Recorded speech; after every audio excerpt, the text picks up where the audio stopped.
Let's start with a rather bizarre glitch in human biology.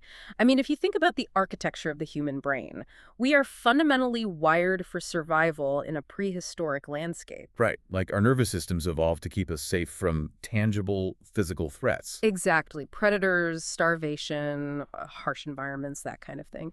But in our modern world, where most of us aren't, actively running from saber-toothed tigers, that same ancient survival mechanism is still just running in the background. And it misfires a lot. It really does. It takes the intense life or death panic that was meant for physical danger and just it maps it onto social and psychological risks. Yeah, we experience the exact same spike in cortisol and adrenaline when we think about launching a new business or sending an ambitious email. Or even simply trying a new hobby in front of other people. It's like Yeah. our ancestors facing a literal predator. Oh, absolutely. The modern brain consistently conflates psychological discomfort with physical annihilation. We have this sophisticated cognitive hardware, yet it routinely struggles to distinguish between a threat to our lives and, well, a threat to our pride. Right. We treat the possibility of public embarrassment or a bruised ego as a literal existential threat. And because of that biological quirk, we end up constructing our entire lives around risk aversion. I mean, we prioritize feeling safe over the pursuit of our own potential, and often we don't even realize we're doing it. And that biological quirk, that invisible paralysis, is exactly what we are focusing on for you today. So welcome to your custom-tailored deep dive. Glad to be here for this one. The source material you provided for us today is, frankly, really unique. Yeah, it's not what we usually see. No, not at all. Usually we're staring down a massive stack of dense articles or like hundreds of pages of behavioral research or complex macroeconomic white papers. But today, you handed us a single, razor-sharp excerpt from a work titled The Courage to Fail. And it is exactly 11 words long. Let me just read the entirety of the text for you right now. Fear kills more dreams than failure ever will. That is the entirety of the text. You know, when a text is this brief, it ceases to be a mere summary of an idea. It functions more like a structural thesis statement. Yeah, while it's incredibly brief, its philosophical weight is just immense. So our mission today is to slow down, put this concise thought under a microscope, and unpack exactly why this juxtaposition between fear and failure is so crucial for your own learning and ambitions.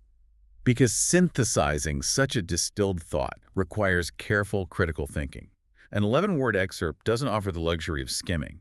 It demands that we place every single syllable under a microscope to really get the cognitive mechanics the author is describing. Okay, let's unpack this. Because to truly grasp those 11 words, we can't just jump straight into the poetry of the quote. Right, we have to start with the structural framework the author has placed around those words. Exactly. The title, The Courage to Fail.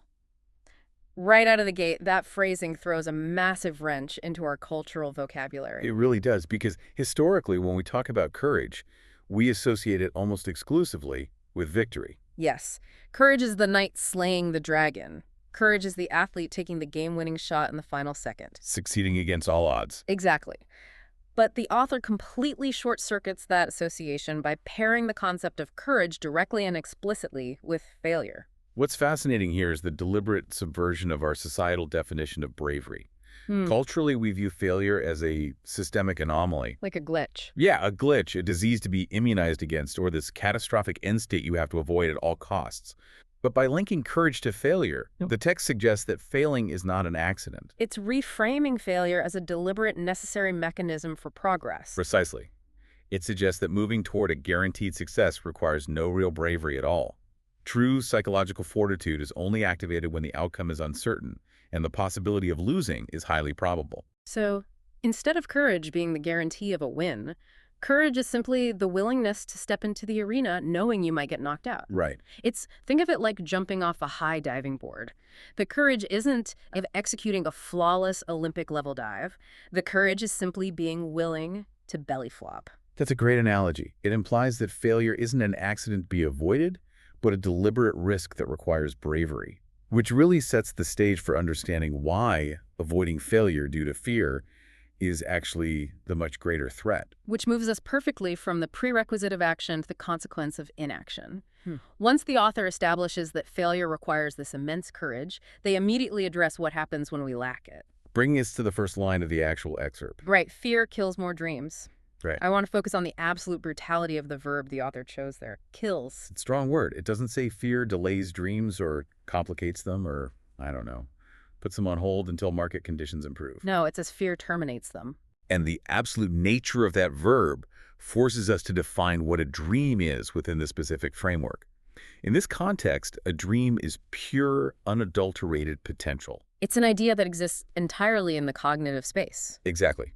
And because it hasn't been tested against the friction of reality, it's incredibly fragile. It requires very little force to extinguish something that only exists in the imagination. But wait, I want to push back on the author's premise for a moment, just looking at this practically. Okay, sure. Why is fear painted as the ultimate assassin here? We usually point to tangible, real-world deficits as the things that end dreams. Like what? Well, we blame a lack of startup capital, we blame a lack of free time because we're working 2 jobs, or a saturated market, or even just a lack of natural talent. It Yeah. feels counterintuitive to elevate an internal emotion like fear above those very real physical constraints. Why does fear hold the highest body count? Well, the distinction lies in the sequence of events. Those tangible deficits you mentioned. Yeah. Money, time, market conditions. Those are resource constraints. Right. And a lack of resources forces adaptation. It might force you to scale back your vision or take a multi-year detour or pause your efforts while you gather more capital. But the dream was alive long enough to actually encounter the physical world. Oh, I see. Fear operates differently. Fear is a preemptive strike. So fear creates an invisible barrier before the resources are ever even tested. Exactly. While a lack of resources might alter how a dream is executed, fear prevents the attempt altogether. It's the cognitive equivalent of convincing yourself you can't afford the lumber before you even bother to draw the blueprint for the house. A dream that has never started is dead on arrival. I mean, if you have a dream of writing a novel, but you run out of time and energy halfway through because of your daily responsibilities, well, the dream died of starvation after living and breathing for a while. Yeah, I tried. But if you never type a single word because you are terrified of the criticism you might face upon publishing, fear eradicated the potential before it ever manifested. It just cuts off the oxygen supply in the void. And the truly insidious part is how fear manages to pull off that preemptive strike without us even noticing. It rarely announces itself as pure terror. No, it usually masquerades as profound rationality. Yes. We tell ourselves, I just need to do 6 more months of market research, or now isn't the responsible time to make a career pivot, or I'm just being practical. We rationalize the paralysis. Fear gives us the vocabulary of logic to disguise our own cowardice. Which sets up the mathematical asymmetry of the entire excerpt. If fear is this silent, absolute terminator, we have to compare it to the thing society usually views as the ultimate boogeyman, failure. Right, which leads directly into the second line. Then failure ever will. The author creates a strict mathematical equation there. Fear kills more than failure. And the author implicitly concedes a vital point by doing that. The text does not claim that failure is harmless. Right, then failure ever will acknowledges that failure does in fact kill some dreams. Yeah, sometimes an entrepreneur takes the massive risk, launches the venture, and the entire enterprise just collapses under the weight of a changing economy, taking the dream down with it. But the fundamental argument is that the destructive power of failure is exponentially overstated when compared to the silent destruction wrought by fear. Because failure requires action. To fail, one must have actually attempted to realize the dream. Here's where it gets really interesting.